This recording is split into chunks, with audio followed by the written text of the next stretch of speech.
Welcome to Politics Done Right. I am your host, Egberto Willies. This is the progressive.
Welcome to Politics Done Right.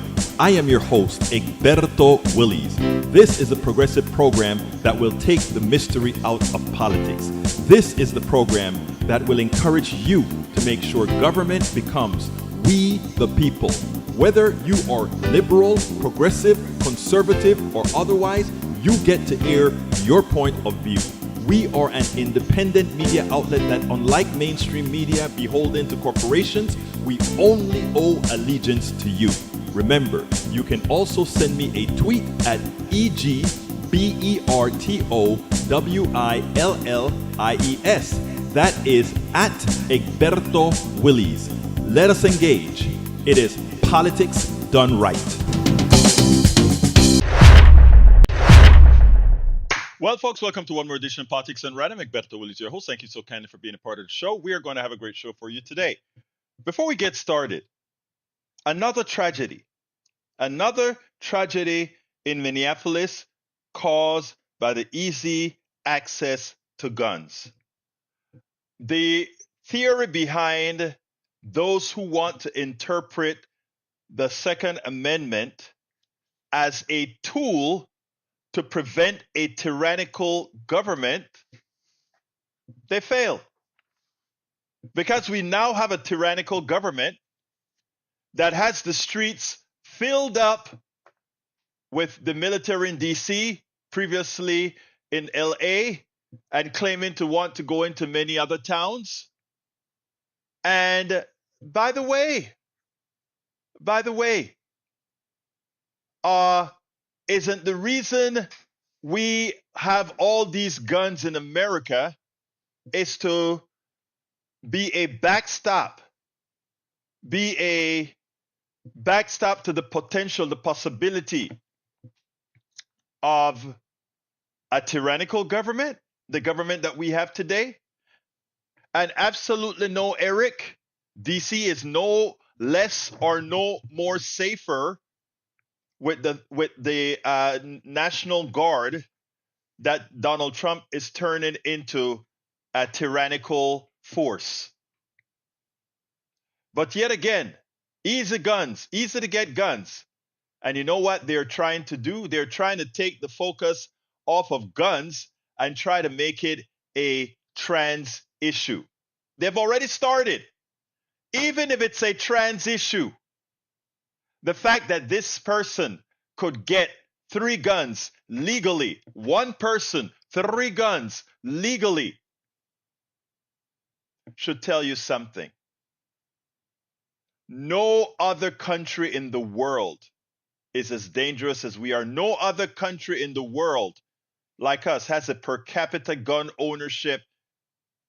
No country in the world who has a party that claims the sanctity of life has caused the death of so many. Republican Party is responsible for every child killed today.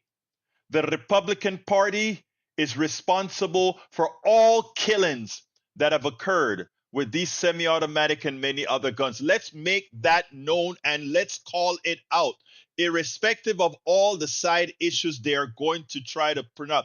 Do not allow side issues at all. Do not allow, well, the person was gay, well, the person was this. That's not the issue. We are going to have to start being focused on disregarding the buffoonery from the buffoons and go out there and say, we are going to keep the eye on the ball. This is a result of a gun lobby owning the Republican Party and supporting the access, easy access to guns that kill. Punto y final. No ifs and buts. We are not going to tolerate any arguments, any discussion, anything about that person's psychological being and all that crap, because all of these things are standard in every country in the world. But in our country, where our politicians have sold out to the NRA, our politicians have sold out to the gun manufacturers, we continue to have a party that claims to support the sanctity of life, that continues to get our children killed, that continue to get our peoples killed, that continue to starve our people, that continue to harm our people with their policies. How much more do you want to take, America? Again, at some point in time, we've got to wake up. At some point, we have got to wake up. At some point, when are we going to continue to have them look at us, profit from our debts, profit from our illnesses, profit from our work, profit from all that we provide? Come on, America, at this point, it's not on the evil politicians, it's not on the evil plutocracy, it's now on us. All those dead children, they can look up at the adults who got to vote every time, and if there is a spirit, point out, you guys continue to vote in people that get us killed. You continue to support people who get us killed. Your child, who's every one of those 14 kids in the hospital, I hope they look into every Republican's eyes and say, you did this to me. You did this to me. There's no two ways about it. Republicans are getting us killed in so many ways, from healthcare to environment to guns, you name it, they get us killed. And until we have people bold enough to look every person who votes for a Republican that does not support gun control, a Republican that does not support health care, a Republican that does not support SNAP, a Republican that doesn't support all these things. If we are too scared, too timid to look at every Republican in the eye and said, you did this, because you did. Your vote did this. Your vote threw these military folks in the streets. Your vote threw ICE in the streets kidnapping people. Your votes build those concentration camps. Your vote did this. At some point, we have got to be able to look these folks and have them atone for the evil done because of their vote. When do we do it? I'm doing it day in and day out. I'm talking to the people that think they're on the other side of me. I'm making that conversation. But by having that conversation, I am not absolving them of their responsibility to vote responsibly. Their responsibility to vote responsibly and to take the results of their vote. It is important that we do it. So I tell you folks, we have to stop. We have got to stop the Valley. So anyhow, let's go ahead and welcome folks. I just needed to get that one off my chest. The guns are supposed to stop tyranny. Well, we have tyranny going on right now. And the only people getting killed by the guns are our children and our mothers or fathers or friends. Those are the ones getting killed right now, not a tyrannical government. All right, welcome aboard, AVQ. Welcome to Politics Done Right. Welcome aboard, AVQ from Brooklyn, New York. We've got Patrick Magner, meow, from Houston, Texas. We also have in the house Lita Bearcat from Austin, Texas. Eric Hayes from Kingwood, Atascocita in the house. We also have Michael. Well, I got Michael already. Joanne from Los Angeles, California. We also have Bruce Pollard in from Kingwood, Texas in the house as well. Let's see. I'm scrolling down, guys. Bear with me. Harry Denson from Missouri City, Texas. Welcome aboard. E2247 in from all over is what I always say for E2247. And of course, Substack starts late, but on Substack so far, we've got Boreal Chickadee. We've got Patricia Nolan, David J. McGraw, Lawrence Nitz, Linda Dana, Marge K, Batgirl 88, Charles White, Patrick. Hey, Patrick Lavelle. Patrick was with us a couple of days ago. I know you guys enjoyed our discussion. Gene Deigel, welcome aboard. No Limits, No Barriers, joined us. Sandra Dingler, welcome aboard, Sandra. We also have Gene saying, good day, PDR Posse from Alvin, Texas. Thank you for being here from Alvin, Texas. Marie McQueen says, well stated. People are still being fooled. The religious right have been misinformed by pastors, churches, and religious organizers. Look, the church is not a democracy. Because the church is not a democracy, the plutocracy loves the church, and they would love to, they like the idea that they could hold the church aside. Why do they like that? Because the church is a dictatorship, and the flock follows the shepherd. And right, the shepherd, if the shepherd is evil, the flock follows it. So you don't hold it against the flock in the aggregate. You hold it against the leader of that church. And the leaders of these evangelical churches, hear me out and call them, and I will tell them to their faces. They are the instantiation of evil. They're not men of God. They are evil. You doubt it? There is a documentary out right now called God Forbid. Please, everyone go look up God Forbid on Hulu. God Forbid on Hulu gives you the story of Jerry Falwell. And you also learn how they tested what best to convince our flock to be cults onto us. It's important that you see this, folks. It is important. These guys are the instantiation of evil. Don't let anybody tell you otherwise. All right, JRC, welcome aboard. No Limits, No Barriers is Lisa Sunny from California. Thank you, Lisa from California. We also have Dale, and No Limits, No Barriers says, no doubt they spread lies. We have here from Michael Rudnin, who says, the Telegraph, U.S. job market facing Trump slump. As tariffs bite, economists warn over impact of president policies as the labor market set a slump by 64% between the tariff, tax, ICE immigration policy, military on our streets, and daily Trump embarrassment. That's no routine. It almost counts as a distraction from Epstein. The economy is about to take an abrupt drop, both on job shrink and tourism halt. Nobody wants to hire when they face uncertainty. Nobody wants to come here when they face fascism. And let's talk a little bit more about what Michael just brought in from the Telegraph, because this is important, right? Donald Trump has been lying to his people, and those who choose to believe it at their own expense, let me just say this: the Trump new tax.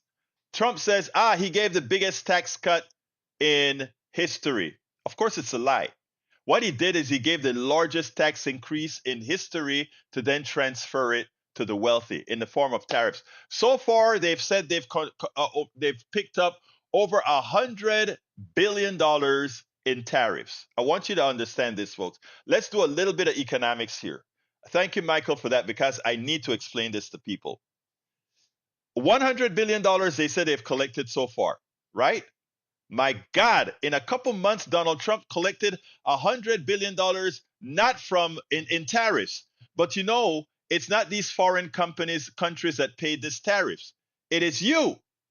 So I want you to think about how economies work. If you pay more for a loaf of bread, if you pay more for a shirt, you can buy less shirts and less loaves of bread, which means the farmer has to distribute less wheat, which means the person who provides the fertilizer to the farmer, sells less fertilizer, goes up the chain, right? So what the tariff is going to do is it gives that one-time price rise, and it permanently takes that money out of the functioning economy, and the government collects it, right? The government does not throw that money back into a liquid or into an active economy. That money is there to cover the deficit from the what again? From the tax scam that we had to give a whole lot of money to billionaires, right? So as the billionaires get that money, are they going to spend more? No.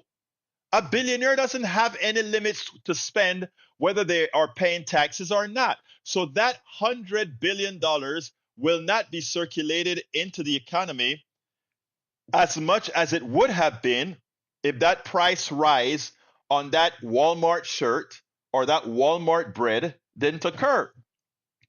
Because that extra money not spent on that Walmart shirt, that family would have bought one extra shirt, an extra few loaves of bread for that year. They would have done a few more things over that year. And that is equivalent to economic activity and more people working. Donald Trump, in his infinite wisdom, thinking he could collect taxes from tariffs and not call it taxes, but not taxing the millionaires, but taxing you, the average American citizen that's paying for all these tariffs. You are paying these bills. So in effect, he increased your taxes. And because these increase in taxes are going to cost every family a minimum of $2,400 a year, the measly $800 that some of you received in tax cuts is eaten by the tax he took back from you in the form of tariffs. But it gets worse. To also pay for the bill, he used your health insurance. He cut the subsidies that were given to many of the people buying insurance. So their rates are going to go up much more than any tiny tax cuts they got. But wait, it's more. The SNAP that many are going to lose, the tax credits that many are going to lose, it's going to really play havoc on people's life. Again, when you don't critically think and when you buy into the lies they tell you, it is so easy to be conned. And Donald Trump has always conned the poorly informed, the low information readers. Donald Trump has constantly conned, and these are the people. I have a caller who it seems like his purpose in life is to defend Donald Trump. His purpose in life seems to be to defend Donald Trump.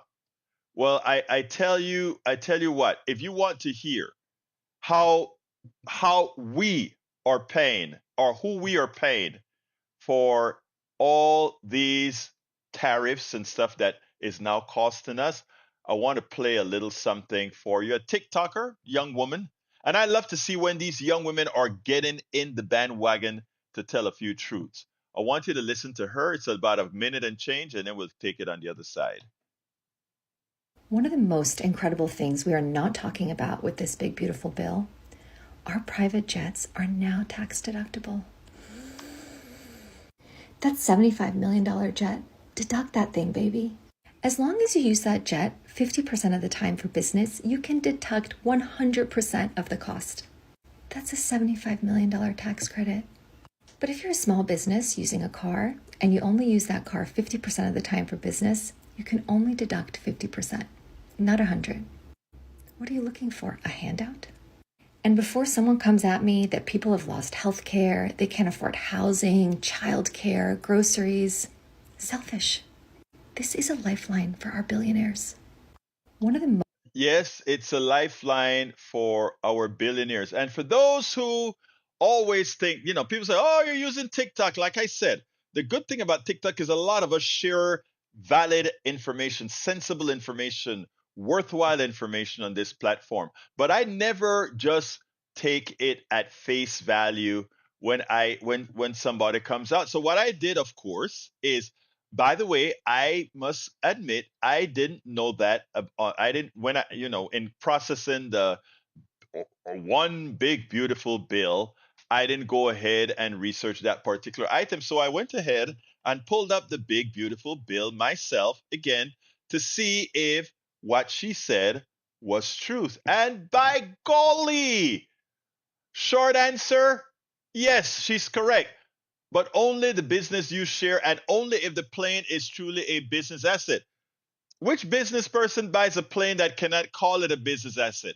Under new federal law tax on July 4th, 2025, the One Big Beautiful Bill Act, businesses can once again take 100% bonus depreciation on eligible property acquired after January 19, 2025, including business aircraft, so long as they meet the strict business use and substantiation rules. Here is the core of it. The act restores 100% bonus depreciation under IRC 168K. Qualified property aircraft used in trade or business generally qualify. In practice, that means company that buys a $30 million jet and uses it 70% for bona fide businesses roughly gets $21 million in 1 year. The remaining 30% personal portion isn't deductible. If the jet is 100% business, the entire cost can be deducted immediately. But guess what, guys? I can turn every trip into a business, right?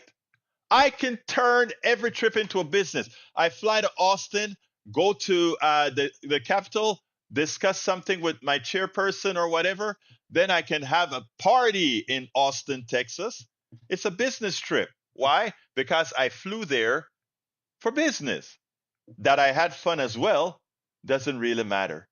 But again, you don't get these benefits from being poor, middle class, or working class.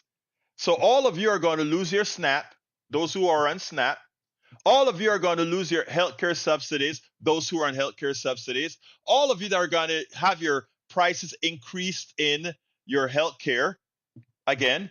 And all of you are going to pay those tariffs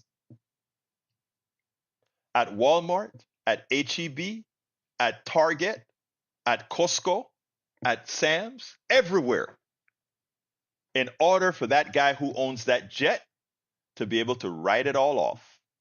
Guys, why do we continuously do this to ourselves?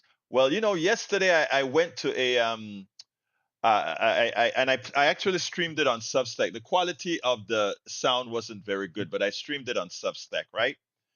And what I streamed pretty much said, there's one young man, actually he's a veteran, and it's not very clear. But I want to play that because a lot of people are starting to feel despair, something that I don't want them to feel. Welcome aboard, Cynthia Verdell. Welcome aboard, Stephanie Gibbs Dunlap. Welcome aboard, Old Guy Piss, and all the others that joined us. Let me see if there's others that I need to welcome on the main chat. Maywood from Long Beach, California. Mike Cisak from Missouri. Welcome aboard. Let's see who else we got here. I am going to continue. Okay, Steigen Bergen Greek, welcome aboard. Paul Fleming from Powder Springs, Georgia. Welcome to the program. Lee Grant from Montgomery County, welcome to the program. There's this guy. We were talking to the judges last night. I went and I taped it. It's on my, well, I have to clean it up some, but the quality of the sound wasn't good. But the idea is the judges are starting to speak up. And this no cash bail and all of that the right wing are trying to hit them up. What they lie to you and tell you is that the bail bonds folks are in the hands of the legislature. And one of the reasons they don't like personal recognizant bonds is because guess what? The bonds people don't make a cut of personal recognizance bonds, so they make it like you're throwing this away. And then the other thing that they do is they don't want bonds to be placed very high, because again, then the bearer bonds, well, it's a whole story, and I'm going to start covering that. The right wing is really lying to the American people about the judges, and we're going to fight back for our judges. We're going to make sure that we get sensible judges back in. But this guy was distraught, and I want you to listen to what he had to say. I want you to listen to what he had to say. I've got a comment that ends up in the question, and this is a 50,000 foot comment. The question is probably beyond what you all do in the judiciary, which I very much appreciate. I'm a veteran in high school. Two of my brothers went to Vietnam. One came. When I graduated, at 18, I had to do something to keep myself out of Vietnam. So I joined the Navy. I ended up on a nuclear submarine in the North Pacific. I've seen Russia through the periscope nuclear submarine. I've been on a nuclear submarine chased by Russian submarines. And now I see our commander-in-chief ordering our troops to roll out the red carpet for KGB agents, waving at him, slapping, and kissing his ass. I wake up at 3 o'clock in the morning. What can you or anybody else at this table tell me to give me some hope? Be able to get back to sleep 3 o'clock in the morning. If I don't know where this will go, and it's fairness. Let me explain what he said, because it wasn't very, the audio was horrendous. But here's what he said. He said, I have two brothers that went to Vietnam. One of them came back. In other words, the other one was killed. The other thing he wanted to point out was that when he got out of high school, he wanted to do something. So he joined the Navy. He was on a nuclear sub, and he pointed out, I could look at, we did all kind of stuff. I went on to the periscope and look at these different, I could see Russia. I was chased, our submarine was chased, etc., etc., etc. And he said, the thing that irks me the most is I wake up with the military in my backyard. I wake up and have to watch the military roll out the red carpet for a former KGB agent that we were fighting against. That is Vladimir Putin. I can't sleep at night. I can't sleep at night with what is happening in this country. Where are we going from here? Where are we going from here? And then he says, I need you guys. He's asking these judges, the two women out there, where do we go from here? And I mean, I felt his despair. Where do we go from here is what he said. And that stuff just kind of, I said, all I could say while he was talking is, I hope the audio comes out good, because America really needs to hear this. America needs to hear what he's going through. And Cynthia Verdell, who is also herself a veteran in our chat. Thank you for your service, sis. Understands that these people have fought for us, and to have a charlatan, to have a thug, to have an unpatriotic traitor as the president of the United States, it's a sad day for every person who served and those who haven't, but love the country. It is a shame. It is a shame. It is a shame. Before I go to the next video, let me see. Michael Selegberto, 2,400 is an underestimate. Centers for American Progress, as currently formulated, the typical American household can now expect to pay an average of $4,600 annually because of Trump's tariffs. Using a different methodology, analysis by the Budget Lab at Yale estimated the annualized cost of Trump's new tariff scheme is about typically $4,700 per American family.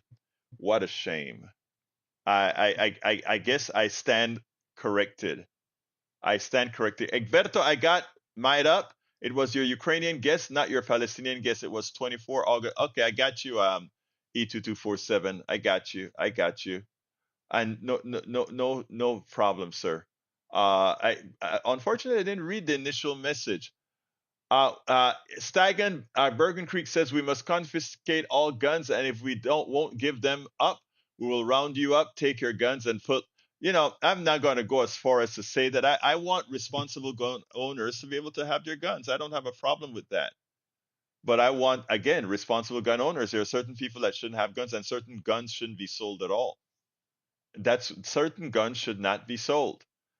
I don't think anybody would accept somebody having having a bazooka.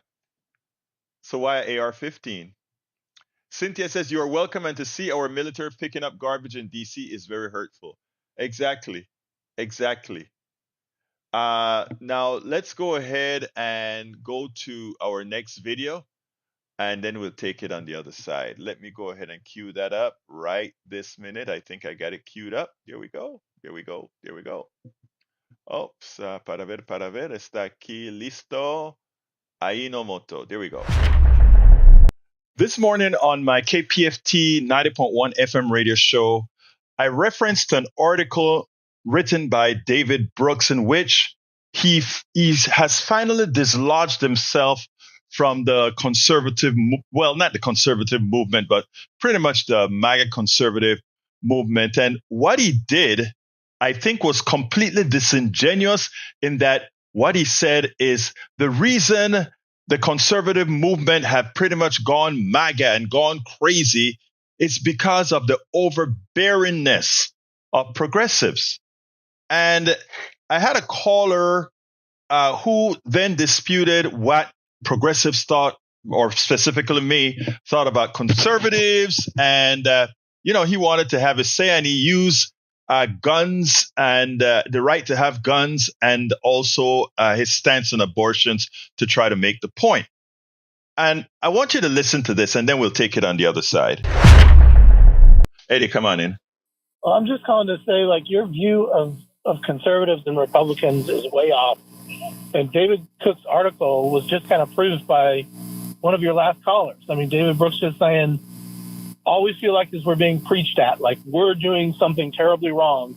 Okay, let me stop you right there and ask you a question. If you're doing something terribly wrong, I am not going to hold my tongue and call it out.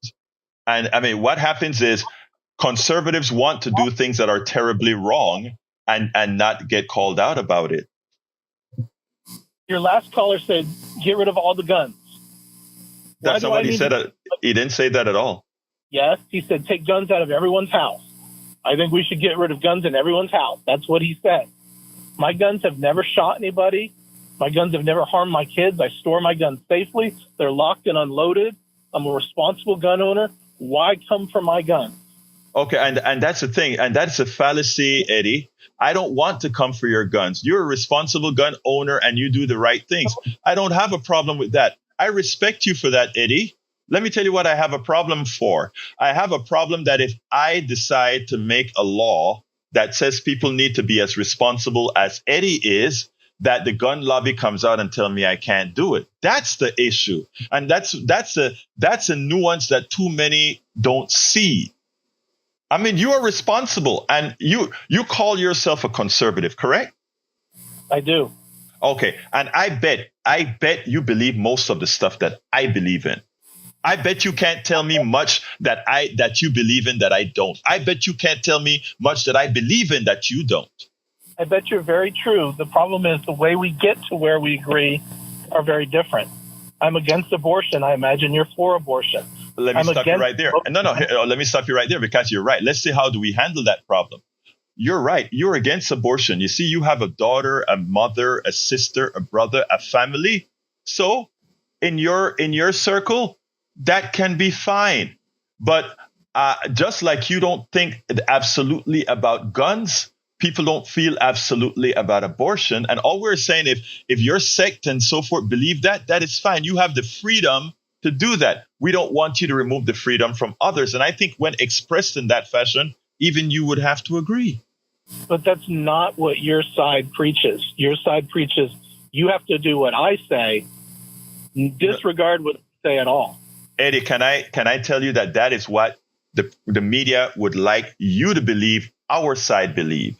That is, and it's not really our side. I mean, my side. It is our sides, because, like I said, we think mostly alike. What I'm telling you, Eddie, is they create these false divisions by making you believe we are trying to get you to do things that you don't want to do. You believe in.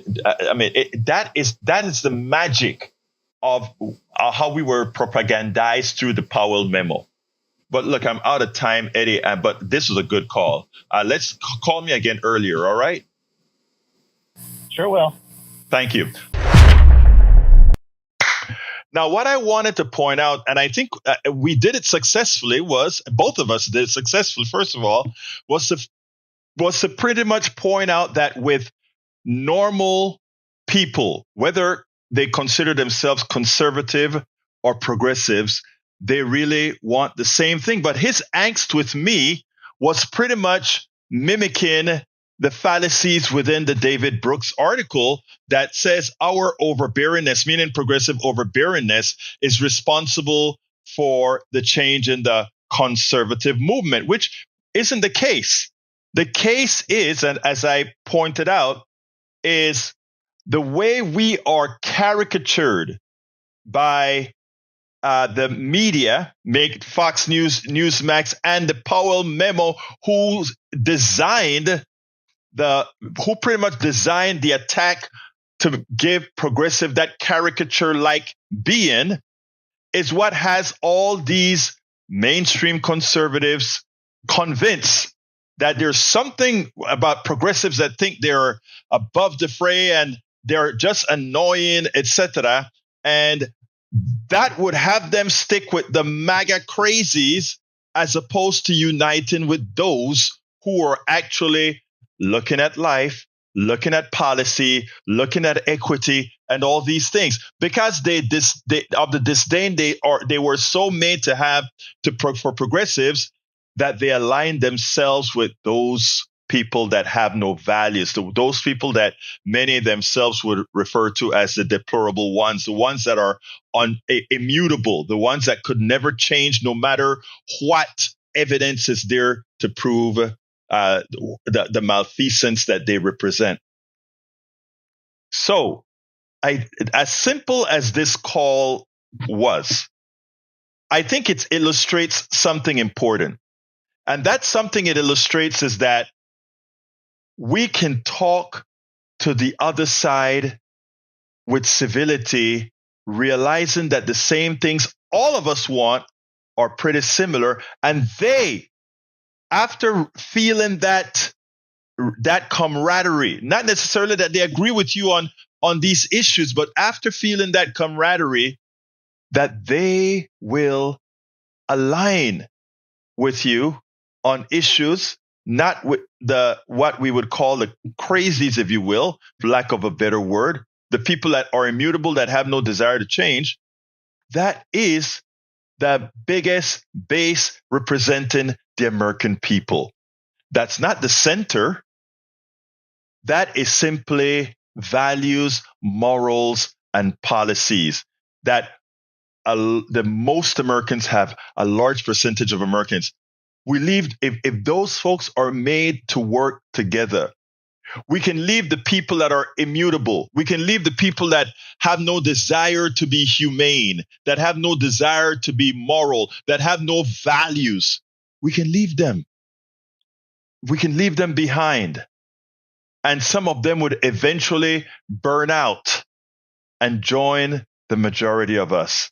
But we have to first get those that are gettable now. We got to get those that are gettable now. And again, like I said, I know a whole lot of real conservatives, right? And they don't abide by most maniac welcome. He says, I like to read what David Brooks where is the article. I need to get the article for you. I tell you what, I'll add the article to the I'll add the article to the blog. Research shows that more politically left you are, the more are identified. Oh my God.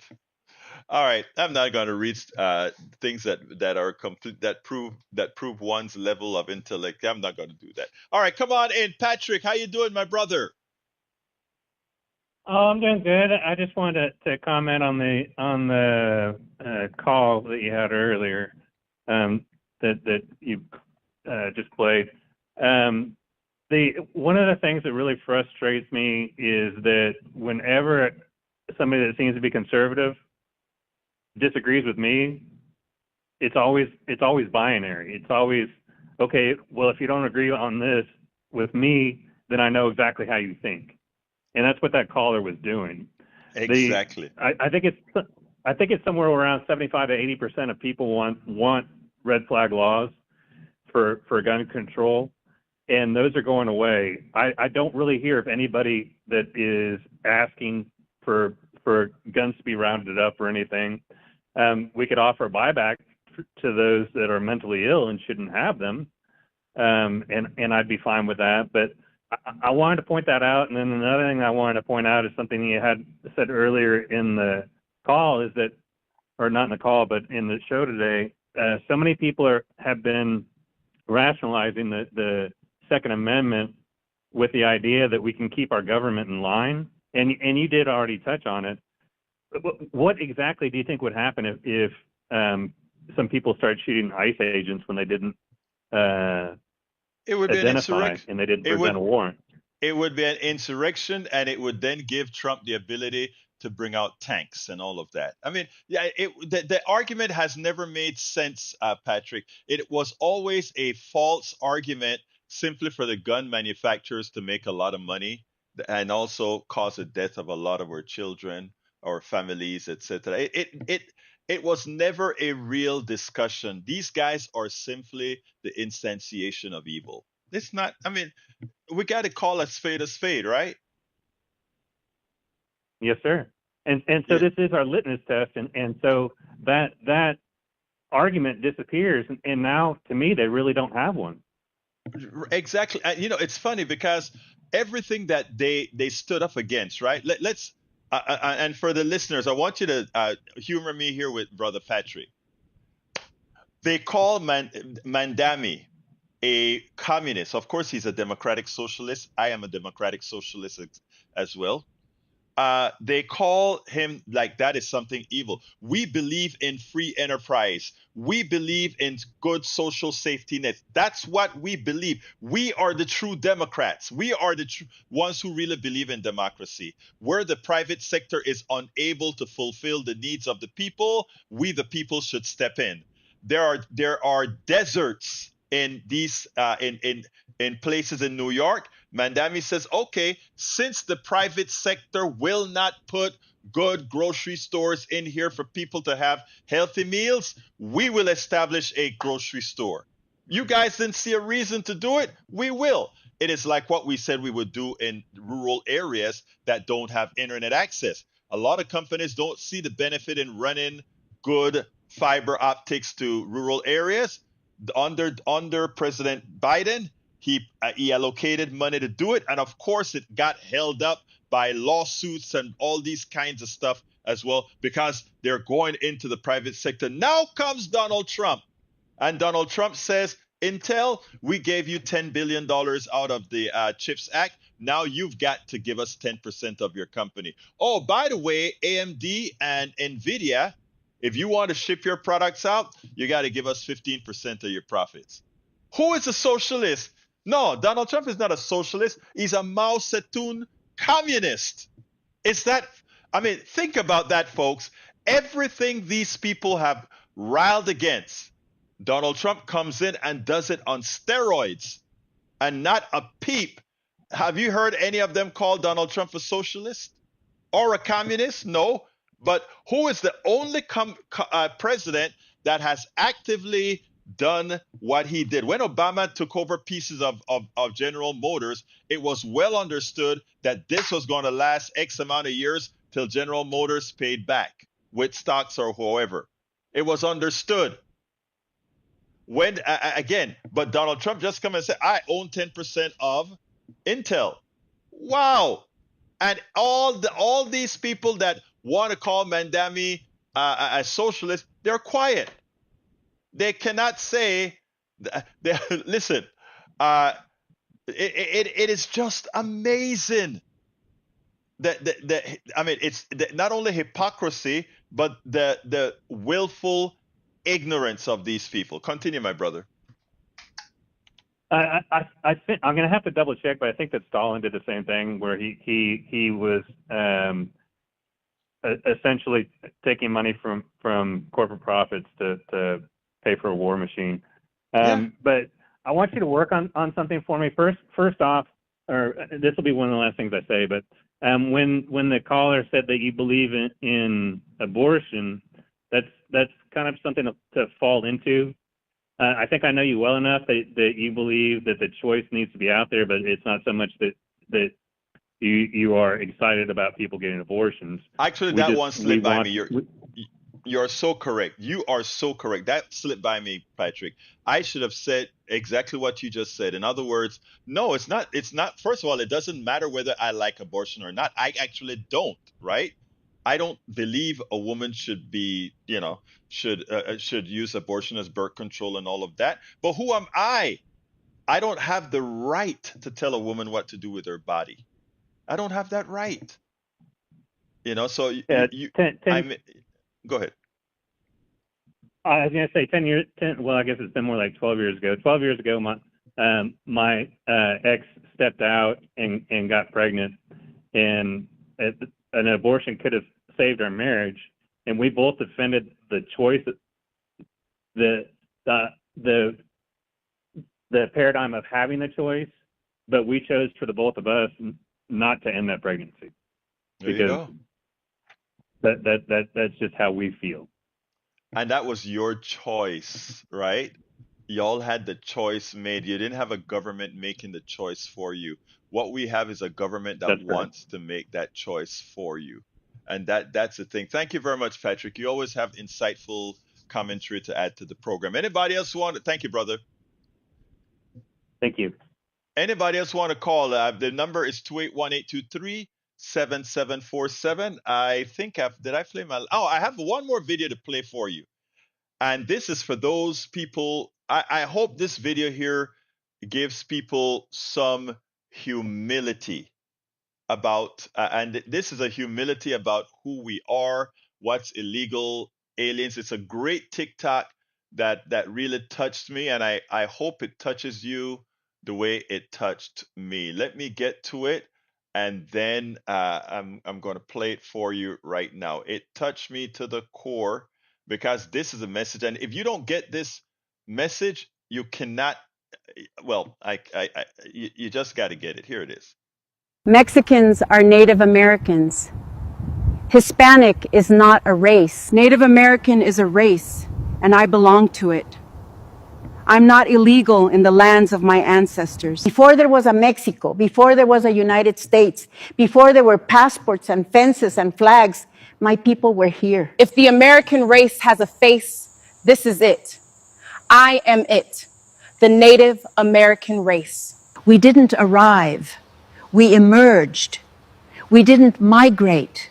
We flourished. If the American race has a look, I am that look. Brown-skinned Mexicans, the ones they call illegal aliens, and the ones they mock with slurs and ignorance. We are not from somewhere else.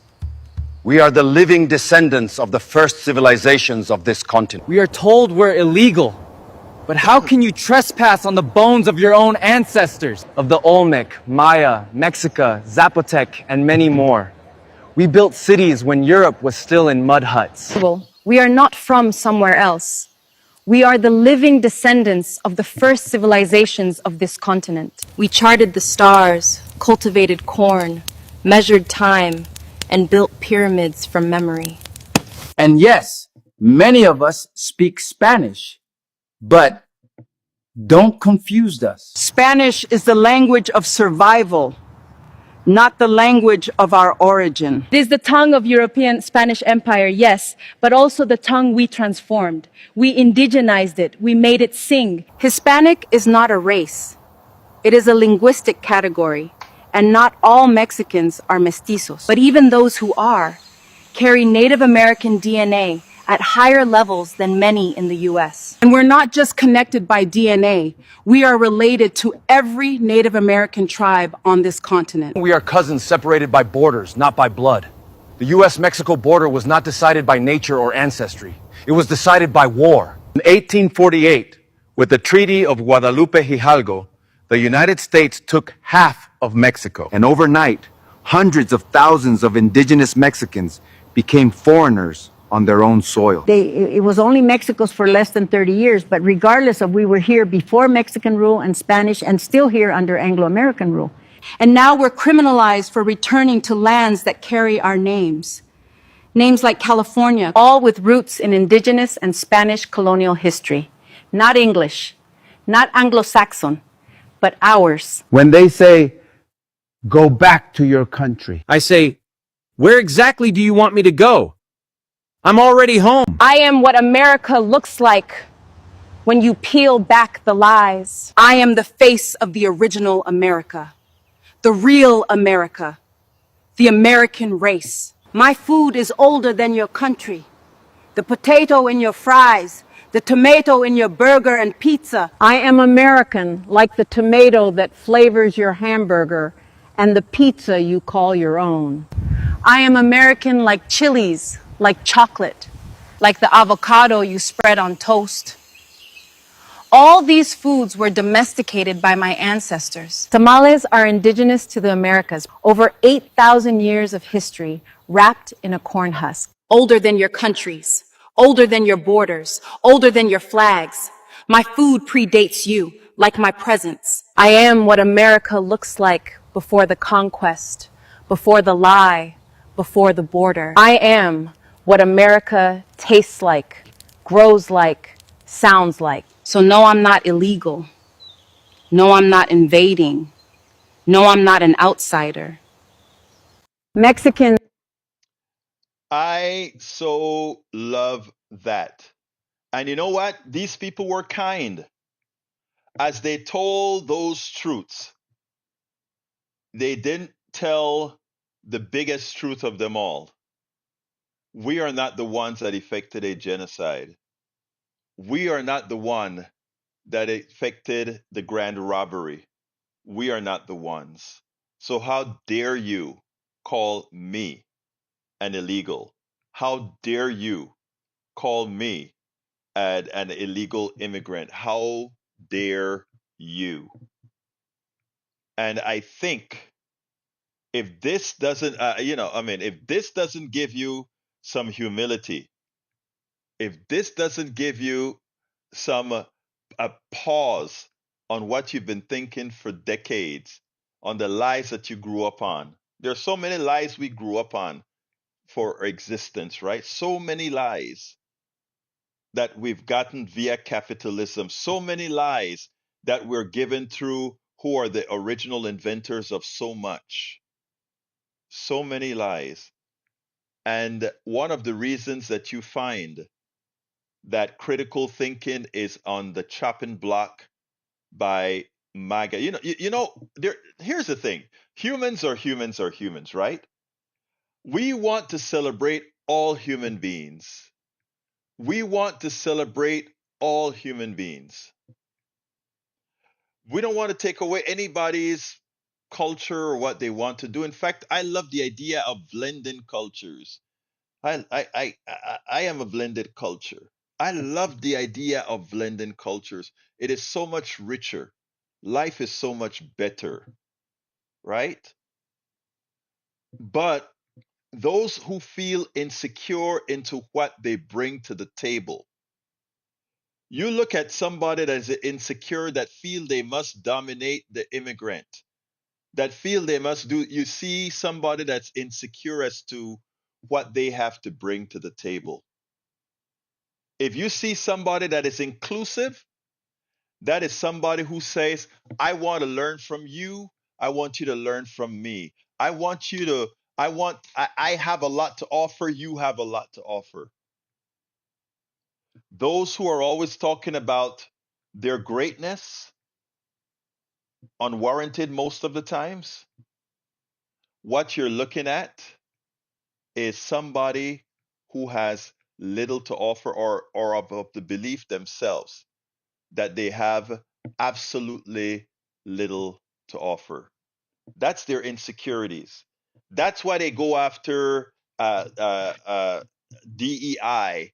That's why they go after all these different issues.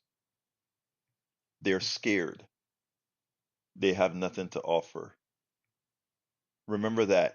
You're in command. Anyway, folks, I want to thank all of you guys that are, Frank says inclusive. The Democrats stated that their website that they didn't serve. The Democrats never said that, Frank. Why would you put a lie out like that? Why do you believe liars? And why do you let the liars use your mind like that, Frank? Why do you allow them to have you look small? Why do you do that? Why do you do that? Amazing. Anyway, my brothers and my sisters, I want to thank you guys for listening to the program. I'd like to ask all of you who have the wherewithal to please become paid subscribers. We are in dire need of paid subscribers. Let me go ahead and put the link that you can get with us. Here we go. politicsdoneright.com/newsletter. politicsdoneright.com/newsletter. Please subscribe if you can. And a paid subscription is pretty inexpensive, and you accomplish a lot, because you're not just supporting this program, you're supporting this program when we do it on KPFT 90.1 FM all over. You're supporting this program when we're doing it on TikTok, Instagram, Telegram, when we're posting all over, when we're writing articles all over. You're supporting a complete turnkey operation to get the progressive message out. So I ask you kindly to please support us however you can. Anyway, I'm going to get out of here. My name is Egberto. First of all, I love you all of you, no matter what it is. Love you all. My name is Egberto Willies. This is Politics Done Right. And you guys know how I end this baby. I am what? Out!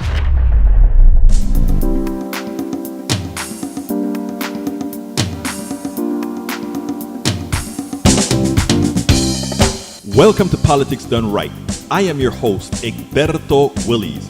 This is a progressive program that will take the mystery out of politics. This is the program that will encourage you to make sure government becomes we the people. Whether you are liberal, progressive, conservative, or otherwise, you get to air your point of view. We are an independent media outlet that, unlike mainstream media beholden to corporations, we only owe allegiance to you. Remember, you can also send me a tweet at EGBERTOWILLIES. That is at Egberto Willies. Let us engage. It is Politics Done Right.